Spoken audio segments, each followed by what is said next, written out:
Hello नमस्कार, कसे आहात सर्वजण? मस्त आहात ना? मस्तच राहा सर्वांना. सर्वप्रथम श्री स्वामी समर्थ. तर व्हिडिओची सुरुवात आज सकाळपासूनच केली. तर सकाळचं वातावरण बघा किती छान झालेलं आहे. तर सकाळी सकाळी अगोदर मस्त चहा घेतला आणि त्यानंतर उंबरठ्यावरती छानपैकी हळदीचं लेपन सुद्धा करून घेतलं. असं उंबरठ्यावरती हळदीचं लेपन केलं की घरामध्ये खूप पॉझिटिव्ह एनर्जी येते आणि खूप प्रसन्न वाटतं. रोज नाही झालं तरी सुद्धा मंगळवारी शुक्रवारी उंबरठ्यावरती हळदीचं लेपन नक्की करायचं. तर बघा, लेपन केल्यानंतर किती छान वाटत आहे आपला उंबरठा. उंबरठ्यावरती लेपन झाल्यानंतर लगेच देवपूजा पण केली. तर सकाळी सकाळी उंबरठ्यावरती लेपन देवपूजा झाली की खूप छान वाटतं. देवपूजा झाल्यानंतर लगेच स्वयंपाकाला लागले. सकाळी सकाळी तर खूपच गडबड असते. तर मला भोपळ्याचे धपाटे बनवायचे होते, तर त्याचाच मसाला काढला होता. टाईट नसल्यामुळे मसाला पाट्यावरच वाटावा लागला. तर मी इथे हिरव्या भोपळ्याचे धपाटे बनवणार होते. तर भोपळा अगोदर स्वच्छ धुवून घेतला, त्यानंतर मधून कट करून घेतला आणि अशा प्रकारे किसणीने किसून घेतला.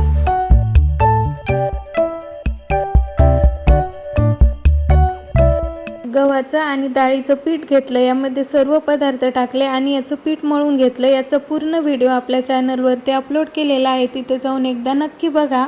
धपाट्याचं पीठ मळून ठेवलं, तोपर्यंत प्रिशू पण उठली होती. प्रिशू उठल्यानंतर अर्धा ते 1 तास तिच्यामध्येच जातो. ती उठल्यानंतर तिचा ब्रश करायचा, तिला दूध करायचं प्यायला. डॉग वर कर ना, वरती कर.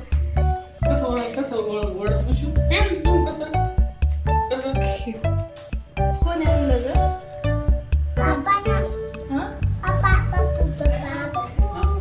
तिचा ब्रश झाल्यानंतर तिच्यासाठी दूध बनवलं, ते थंड करून दिलं तिला पिण्यासाठी.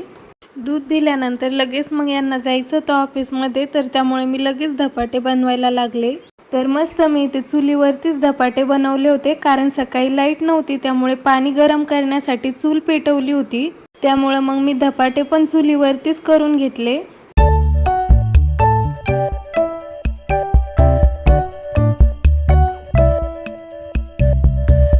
सध्या परिस्थिती तर अशी आहे की त्या युद्धामुळे गॅस भेटणं खूप अवघड झालेलं आहे.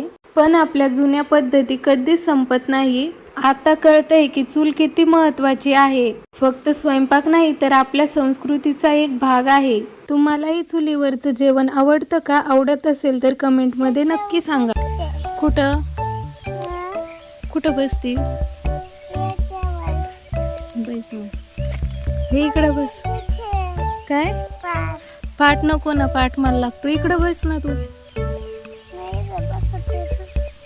आणि बघा, माझी प्रिशू पण माझ्यासोबत बसली आहे. तिला खूप आवडतं मी स्वयंपाक करताना बघायला. घरात जर काही बनवत असले की खूप परेशान करते. आणि आज बघा, बाहेर चुलीवरती बनवते तर एकदम शांत बसली होती. तर आत्ताच माझे पूर्ण धपाटे झाले आणि चुलीवर एकदम भारी वाटलं करायला.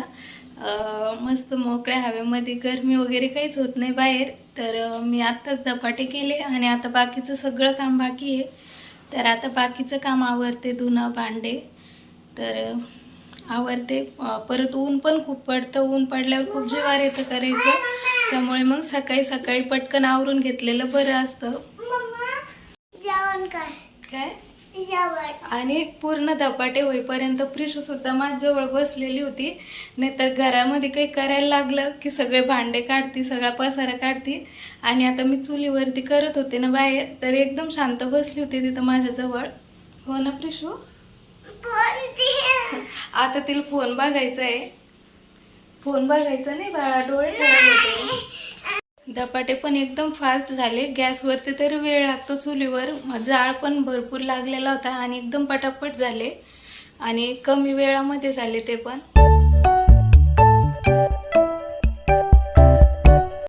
तर आत्ताच आवरलं घरातलं सगळं काम. बाहेर ऊन तर भयंकर पडलेलं आहे, बाहेर निघूच वाटत नाही आहे. तर 2-3 दिवस झाले तेव्हा आम्ही साबुदाणा बटाट्याच्या चकल्या बनवल्या होत्या. तर त्या तळून बघायच्या आहे मला कशा आल्या ते. तर आता ते तळून बघते. जेवण अजून बाकी आमचे, तर जेवणाच्या अगोदर त्या तळून घेते एकदा. या चकल्यांची पण रेसिपी मी आपल्या चॅनलवरती अपलोड केलेली आहे, तर तुम्ही ही रेसिपी एकदा नक्की बघा आणि ट्राय पण करून बघा. खूप छान झालेल्या आहेत चकल्या, तुम्ही बघू शकता. चकल्या तळल्या मी, त्यानंतर आम्ही सगळ्यांनी जेवण केले. आणि त्यानंतर आम्ही आदल्या दिवशी कुरडया पण केल्या होत्या, तर त्या 2 दिवस उन्हामध्ये भरपूर वाळल्या होत्या आणि आता त्याच डब्यामध्ये भरून ठेवायच्या होत्या। तर दुपारच्या वेळेला प्रिशू पण झोपलेली होती, त्यामुळे मग मी सर्व कुरडया डब्यांमध्ये भरून ठेवल्या। तर चला आजचा ब्लॉग इथेच एंड करूया। ब्लॉग कसा वाटला कमेंटमध्ये नक्की सांगा। व्हिडिओ जर आवडत असतील तर व्हिडिओला लाईक करा, शेअर करा आणि चॅनलला सबस्क्राईब करा।